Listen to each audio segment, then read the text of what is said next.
Mes parents ont choisi le diplôme de mon frère plutôt que ma VIE. Mais j'ai fait cela, et ils ont tout regretté.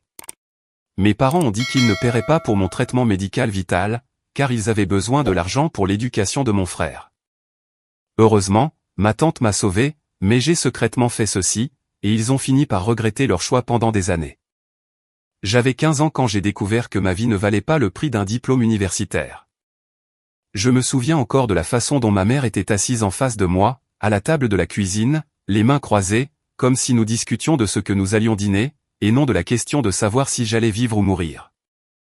Mon père se tenait derrière elle, les bras croisés, silencieux comme d'habitude. Il venait tout juste de raccrocher avec la compagnie d'assurance. Je savais que le traitement n'était pas couvert. Je savais que cela allait coûter cher, mais je pensais aussi savoir qu'ils avaient des économies. Pas une tonne, mais suffisamment. Il l'avait mentionné plus d'une fois. Alors, j'ai demandé, on fait quoi maintenant? Ma mère m'a regardé avec ce visage étrangement calme, celui qu'elle affichait toujours lorsqu'elle s'apprêtait à dire une atrocité. Nous n'allons pas aller de l'avant avec le traitement. Au début, je n'ai pas compris. J'ai pensé qu'elle voulait peut-être dire qu'ils souhaitaient un deuxième avis, ou qu'ils attendaient plus d'informations. J'étais confuse, pas encore effrayée. Qu'est-ce que tu veux dire? Ai-je demandé. Elle a poussé un léger soupir, comme si je rendais les choses plus difficiles qu'elles ne devaient l'être. Ma chérie, nous en avons parlé. Ton père et moi pensons que si cela doit se faire, Dieu fera en sorte que ça s'arrange. J'ai cligné des yeux. Quoi? Mon père a finalement pris la parole. Nous ne pouvons pas nous permettre de tout dépenser pour ça. Caleb entre à l'université l'année prochaine. Son avenir. Ses frais de scolarité. Son logement. Tout est déjà prévu. Nous ne pouvons pas tout gâcher. Tout gâcher. Je les ai fixés du regard. Je ne pouvais même plus respirer pendant une seconde. Je n'étais pas naïve. Je savais qu'ils avaient toujours favorisé Caleb. C'était l'enfant prodige. Il avait de nouveaux vêtements, des colonies de vacances, de l'attention pour ses devoirs. Moi, je recevais les restes, dans le silence. Mais je n'avais jamais pensé, je n'avais jamais réellement cru, qu'il me laisserait mourir. Vous choisissez l'université plutôt que moi? Ma voix est sortie toute petite. Ma mère a eu l'air presque offensée. Ne dis pas ça comme ça. Ce n'est pas un choix. Nous faisons simplement confiance au plan de Dieu. Je suis restée assise là, le cœur battant si fort que je pouvais à peine entendre. Je voulais crier, ou pleurer, ou jeter quelque chose, mais je ne l'ai pas fait. Au lieu de cela, je me suis levée, je suis allé dans ma chambre, et j'ai fermé la porte. Je ne suis pas sorti de la soirée. Ils n'ont pas frappé. C'est à ce moment-là que j'ai pris conscience de la réalité. Si je voulais vivre, j'allais devoir le faire toute seule. Alors, j'ai ouvert mon ordinateur portable. J'ai commencé à faire des recherches sur Google. Un mineur peut-il renier ses parents pour négligence médicale? Puis-je obtenir des soins gratuits si je suis placé en famille d'accueil? La détention pour mineurs inclut-elle un traitement médical? Je ne plaisante pas. J'ai cherché quelque chose d'assez grave pour me faire arrêter, mais pas au point d'être enfermé pour toujours. Je me suis dit que la prison devait bien offrir une sorte de soins médicaux, n'est-ce pas? Cela semble ridicule maintenant, mais à l'époque, j'étais désespéré. J'ai découvert que je pouvais demander l'émancipation, mais cela nécessitait généralement le consentement des parents, ou la décision d'un juge, ce qui prendrait un temps que je n'avais pas. Il y avait des foyers, mais ils étaient pleins, ou trop éloignés, et je ne voulais pas aller chez un inconnu. Puis, j'ai pensé à Ruth, la sœur aînée de ma mère. Elle vivait à environ 40 minutes de chez nous. Nous ne la voyions pas souvent. Mes parents parlaient d'elle comme d'un triste petit échec. Ils disaient qu'elle vivait dans un appartement grand comme une boîte à chaussures, et qu'elle travaillait à temps partiel en donnant des cours de soutien à des enfants qui réussissaient tout juste à passer. Ils se moquaient d'elle parce qu'elle ne s'était jamais mariée, et parce qu'elle jetait son argent par les fenêtres pour des animaux errants et des plats à emporter. Mais je me souvenais qu'elle était gentille. Chaque fois que nous la voyions, elle mettait un point d'honneur à me parler. Pas juste un bonjour, mais une vraie conversation. Elle me regardait comme si elle me voyait vraiment, comme si elle se souciait de moi. Mais je ne l'ai pas contactée. Pas encore. Je n'étais pas prête à demander de l'aide. Je voulais juste survivre à la nuit. J'ai préparé un sac, quelques vêtements, ma carte d'identité, un chargeur. J'ai pris le peu d'argent liquide que j'avais caché dans un bocal, dans mon placard, peut-être 70 € en tout. J'ai attendu jusqu'après minuit, j'ai écouté le grincement du parquet dans le couloir, le clic de la porte de leur chambre, et puis je suis parti. Juste comme ça. Je n'ai pas laissé de mots. Je n'ai pas dit au revoir. J'ai marché pendant 5 pâtés de maison, avant de trouver un banc, près d'une épicerie ouverte 24h24. Je me suis assise là pendant un long moment, juste à réfléchir. J'ai pensé à la façon dont je croyais autrefois que mes parents m'aimaient. Pas de la même manière qu'ils aimaient Caleb, bien sûr, mais je me disais qu'au fond, ils tenaient toujours à moi. J'ai pensé à la façon dont ma mère me tenait la main quand j'étais petite, à comment elle me lisait des histoires le soir, avant que Caleb n'entre au collège, moment où tout a basculé. J'ai repensé à mon père, lui apprenant à conduire pendant que je restais à l'intérieur pour faire la vaisselle, et j'ai pensé à la façon dont, maintenant que j'avais le plus besoin d'eux, ils avaient choisi de dépenser cet argent pour quelqu'un d'autre. Pas un étranger, pas un voisin, mon frère, et pas pour n'importe quoi, pour l'université. Comme si cela importait, d'une manière ou d'une autre, plus que le fait que je vive ou non jusqu'à mes 16 ans. Je suis resté sur ce banc jusqu'à ce que le ciel commence à s'éclaircir. Je n'ai pas pleuré. J'ai juste fait des plans. Je n'allais pas y retourner. Quoi qu'il arrive ensuite, quoi que je doive faire, où que je doive aller, j'allais trouver un moyen de rester en vie, sans eux. Je n'ai pas dormi cette première nuit. J'ai regardé le ciel passer du noir au gris, puis au doré, au fur et à mesure que le soleil se levait. Des gens m'ont croisé sur le trottoir, certains avec des tasses de café, d'autres promenant des chiens, quelques-uns en costume, la tête baissée. Personne ne m'a regardé. Je crois que c'est ce qui m'a le plus frappé. À quel point j'étais invisible. Juste une fille sur un banc, avec un sac à dos. Personne ne s'est arrêté pour me demander si j'allais bien. Non pas que je m'y attendais. J'avais l'habitude de ne pas être vu. J'y étais même devenu doué. Pas d'une manière triste ou mélodramatique. Juste d'une manière discrète, et habituelle. Je savais comment disparaître à la vue de tous. Comment prendre le moins de place possible. C'est ce que ça avait été à la maison, d'aussi loin que je me souvienne. Mes parents n'étaient pas maltraitants, au sens où les gens l'entendent. Ils ne criaient pas, ne frappaient pas, et ne m'enfermaient pas dans un placard.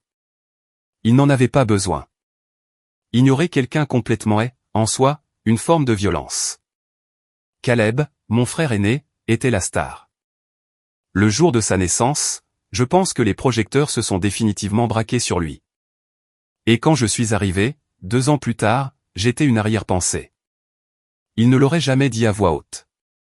Bien sûr, il souriait et disait qu'il nous aimait de manière égale, mais c'était un mensonge si fin que l'on pouvait voir à travers, même les yeux fermés. Quand Caleb tombait malade, c'était une urgence familiale. Tout le monde laissait tomber ce qu'il faisait. Quand je tombais malade, on me disait de boire du thé et de me reposer. Quand il a gagné un concours de sciences, mes parents ont organisé une fête. Quand je suis arrivé 2e à un concours d'écriture, ma mère a dit « C'est bien, ma chérie, tu peux mettre la table maintenant ». Et ce n'était pas seulement lors des grands événements. C'était dans les petits choix constants. Caleb recevait de nouvelles chaussures chaque semestre. Des Nike, toujours de marque. Moi, je portais la même paire pendant 2 ans, jusqu'à ce qu'elle se fende au talon. Il a eu un ordinateur portable pour l'école quand il a eu 13 ans.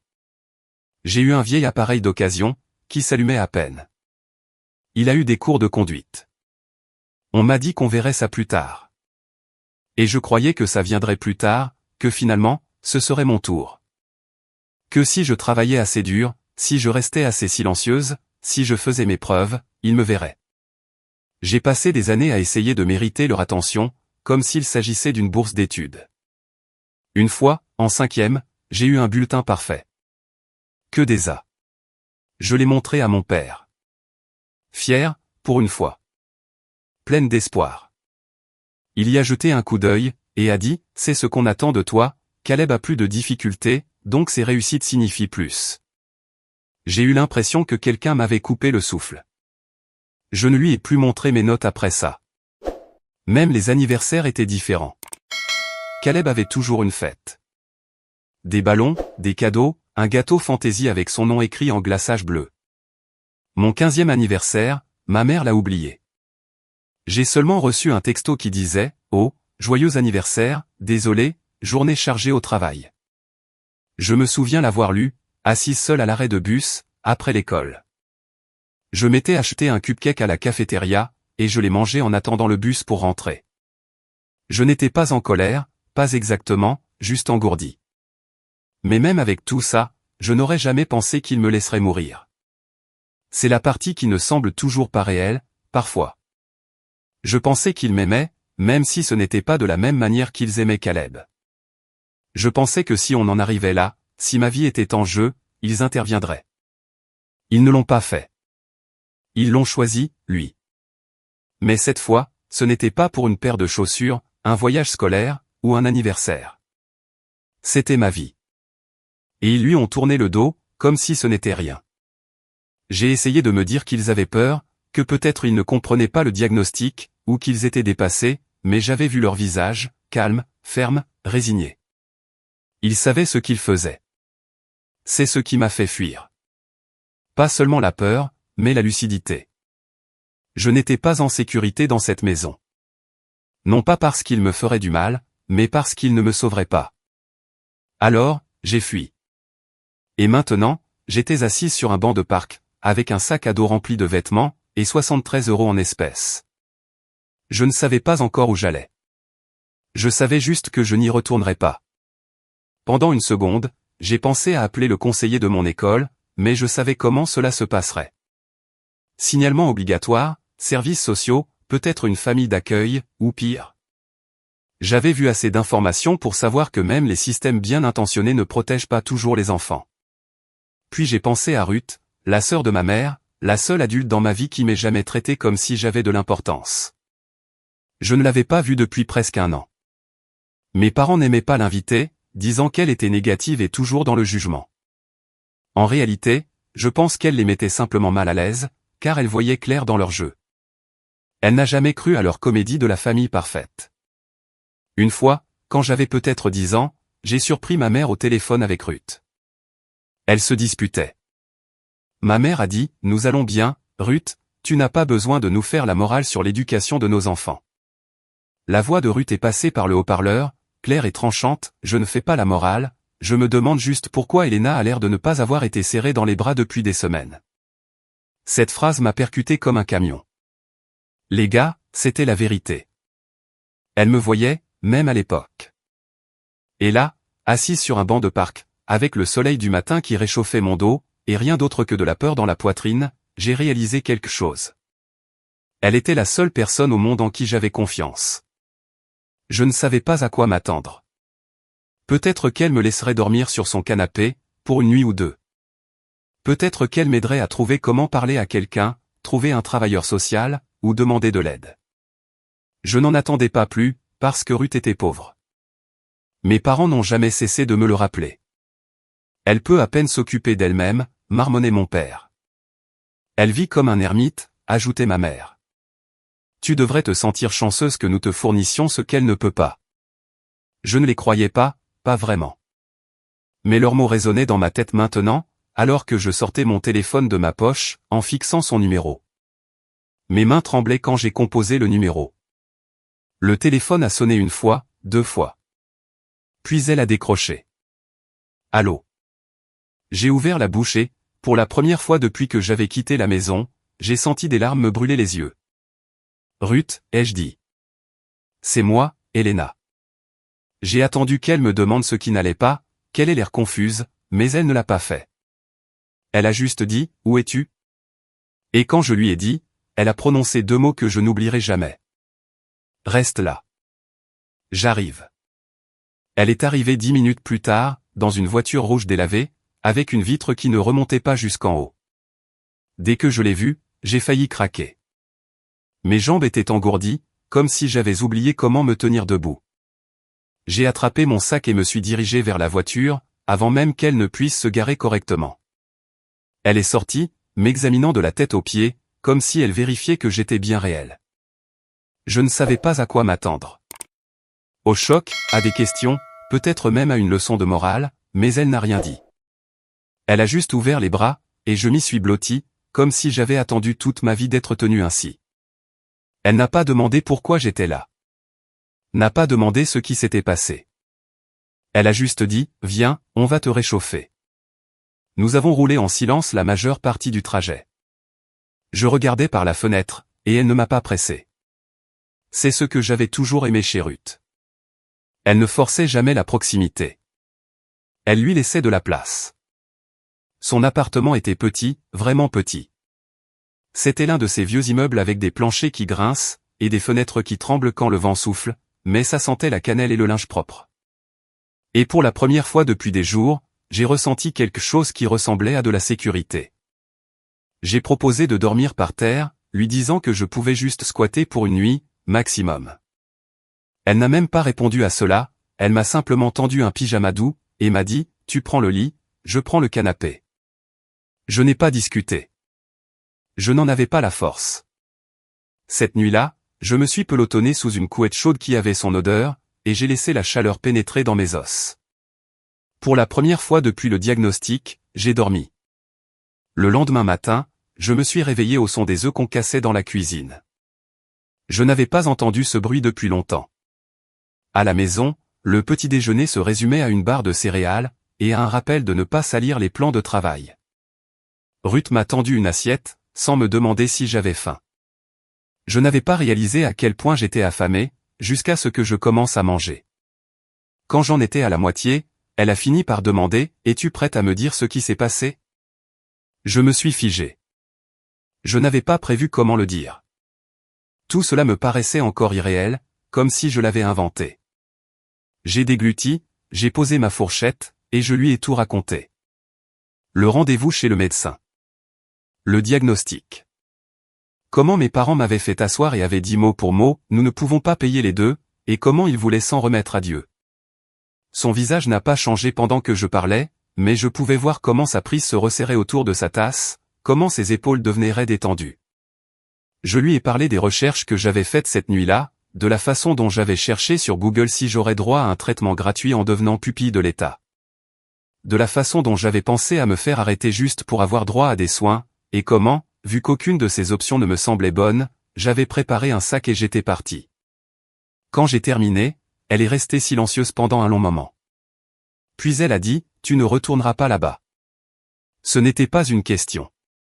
Je l'ai regardée, incertaine. Mais ton appartement ? Il y a à peine de la place. Je sais que tu n'as pas, elle m'a coupé. Ne t'inquiète pas de ce que je n'ai pas. C'est à cause de ça qu'elle m'avait manqué tout ce temps. Parce qu'elle n'a pas dit, on va y réfléchir. Elle n'a pas dit, je vais les appeler.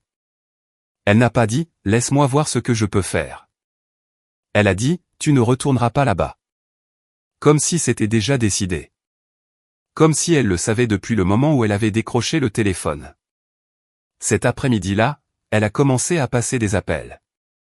Elle a obtenu une liste de médecins, de cliniques, de spécialistes. Elle a posé des questions sur les plans de paiement, et leur a expliqué la situation franchement. Elle a 15 ans. Ses parents ne paieront pas. Je couvrirai ce que je peux. Quand un établissement a cité un chiffre qui m'a donné la nausée, elle n'a pas scié.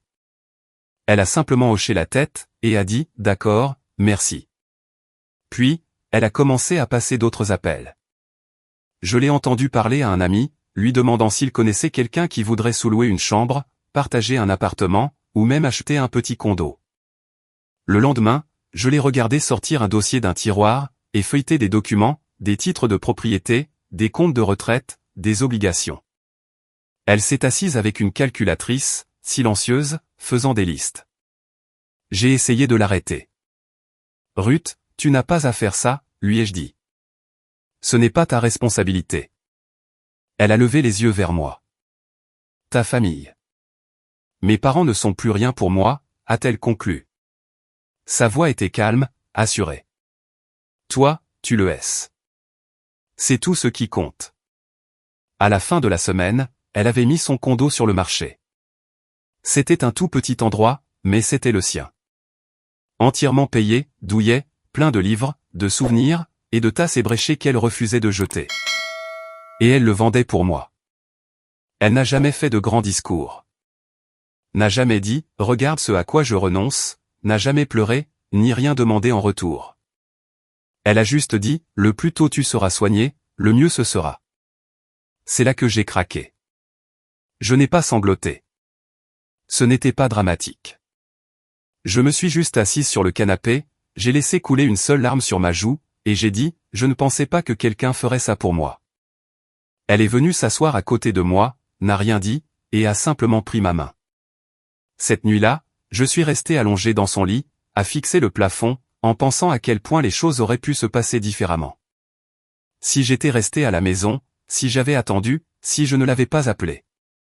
J'ai pensé à ce que mes parents diraient s'ils savaient où j'étais, à ce qu'ils feraient s'ils réalisaient que quelqu'un d'autre était intervenu là où ils avaient refusé de le faire, et j'ai pensé, pour la première fois, à tout le pouvoir qu'ils avaient abandonné lorsqu'ils avaient fait leur choix. Ils m'avaient fait une croix dessus, mais j'étais toujours là, et grâce à Ruth, j'allais rester ici, vivante, en train de guérir, à observer. Ils ne le savaient pas encore, mais leur décision allait se retourner contre eux. Bientôt, j'allais faire quelque chose qui changerait tout. Les premières semaines après la fin de mon traitement ont été les plus dures. Les gens pensent que la guérison est une ascension glorieuse, comme si le pire était passé et que tout s'améliorait. Mais ce n'est pas le cas. C'est chaotique, et c'est lent. C'est rempli d'effets secondaires, de douleurs étranges, et de longues périodes où l'on se sent coincé, entre le fait d'aller mieux et d'être encore brisé. Ruth ne m'a pas brusqué. Elle cuisinait, nettoyait, gérait les factures, s'asseyait avec moi en silence quand je n'avais pas envie de parler, et m'écoutait sans m'interrompre quand je le voulais.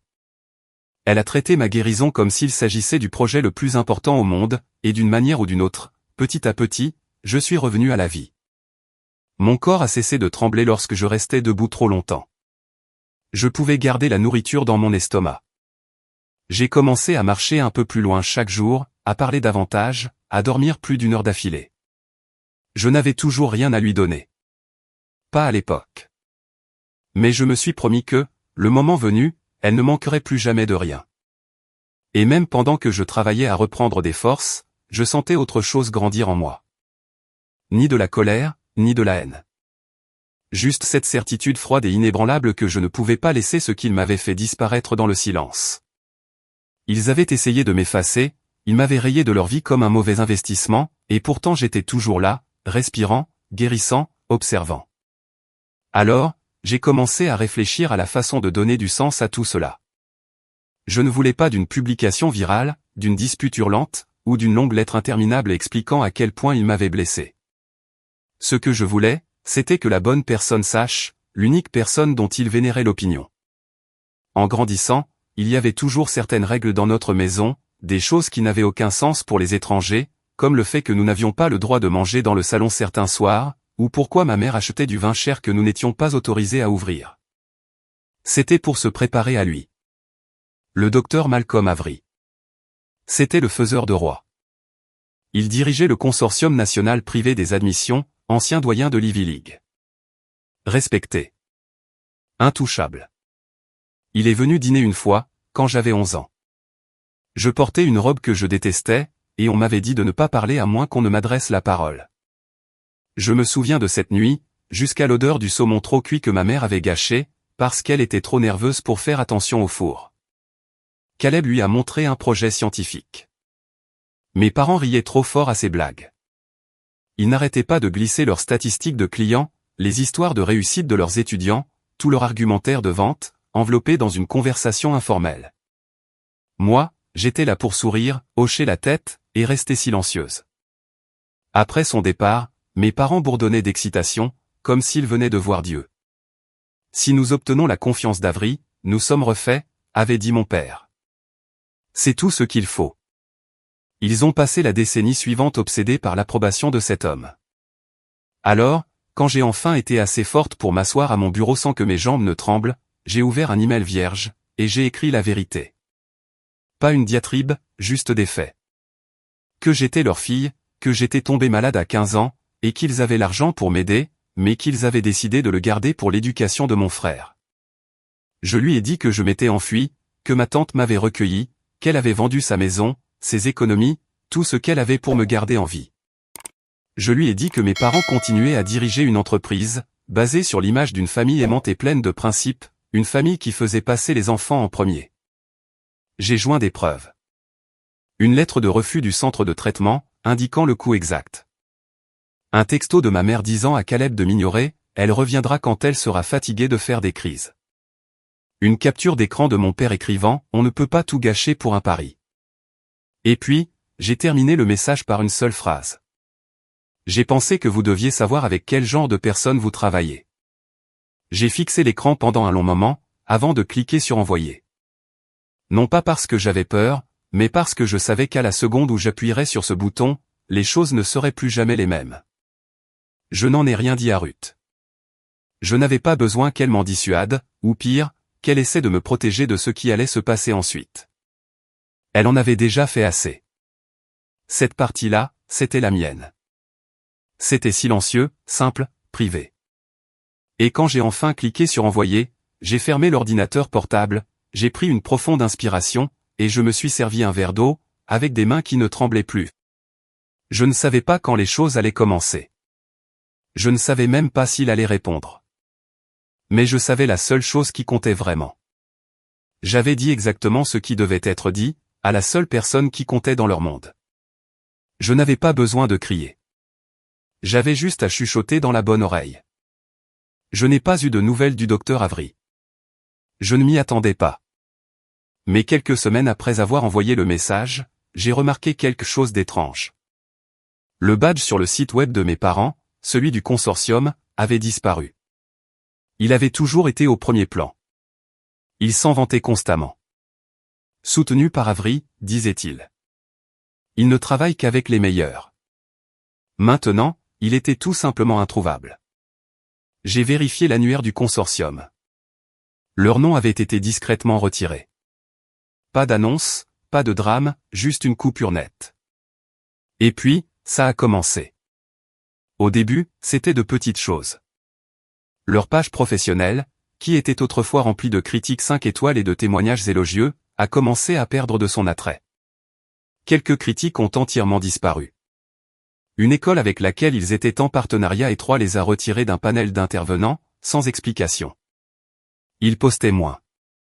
Leur sourire semblait plus crispé. Puis, les vrais dégâts ont commencé.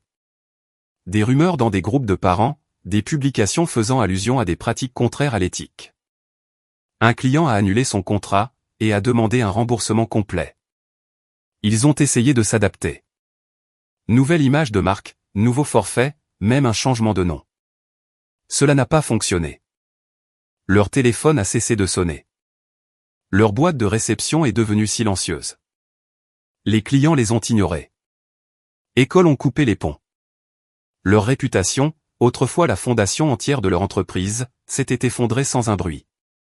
6 mois plus tard, j'ai appris qu'ils avaient dû fermer leur bureau. Ils ont tout déménagé chez eux, puis ils ont aussi perdu la maison.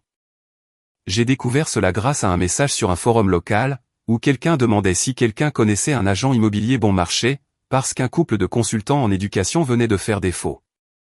L'adresse correspondait. Ils ont déménagé dans une location, dans un quartier moins bien fréquenté de la ville. Toujours ensemble, mais à peine. Pas par amour, par nécessité. J'ai entendu dire qu'ils se disputaient constamment. Les voisins ont signalé des cris. Une fois, la police a été appelée. Ils ne se sont pas séparés. Peut-être qu'ils n'en avaient pas les moyens. Peut-être qu'ils savaient que personne d'autre ne voudrait d'eux. Et à travers tout cela, je suis restée silencieuse. Je n'ai pas exulté. Je n'ai pas cherché à les contacter. J'ai juste observé, et j'ai construit. Au moment où j'ai eu 19 ans, j'avais transformé mon petit boulot de tutorat en une entreprise à temps plein. Je me suis spécialisé dans l'aide aux jeunes pour leur dissertation d'entrée à l'université, en particulier ceux qui n'avaient pas une vie parfaite. Je savais comment rendre leurs histoires réelles, comment les faire compter. Le bouche-à-oreille a fonctionné, les clients ont afflué. J'ai engagé Ruth à temps plein. Administration, planification, gestion des emails. Je la payais plus qu'elle n'avait jamais gagné dans sa vie. Elle n'a jamais demandé d'augmentation. N'a jamais rien demandé, en fait, mais je lui ai quand même donné, parce qu'elle a tout abandonné pour moi. Pour son anniversaire, je l'ai surprise avec une maison, petite, baignée de soleil, près d'un lac, avec un coin lecture et un toit de cuisine qui ne fuyait pas. Elle a pleuré. Puis j'ai pleuré. Ensuite, je lui ai réservé un voyage en Grèce. Elle avait toujours voulu y aller, me disant qu'elle avait l'habitude d'avoir une photo de Santorin collée au-dessus de son bureau. Elle a posté une photo du voyage, souriante, tenant un verre de vin, avec la mer derrière elle. La légende disait, à ma merveilleuse nièce, Elena. Merci de m'avoir donné une vie dont je n'aurais jamais osé rêver. C'est cette publication qui a tout changé. Elle a fini par remonter jusqu'à eux. Je ne sais pas comment. Peut-être que quelqu'un l'a partagé. Peut-être qu'ils ont cherché mon nom par habitude, ou par rancune. Mais je sais le moment où ils l'ont vu, car quelques jours plus tard, ils ont commencé à me contacter. Au début, c'était des emails. Nous sommes heureux que tu ailles bien. Reprenons contact. Nous aimerions parler.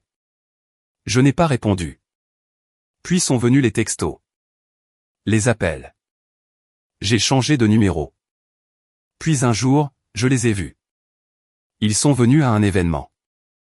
Je prenais la parole lors d'une petite conférence pour des mentors étudiants. Ils ont attendu dehors jusqu'à la fin. Je suis sorti, et ils étaient là. Je ne les ai presque pas reconnus. Mon père avait l'air plus vieux.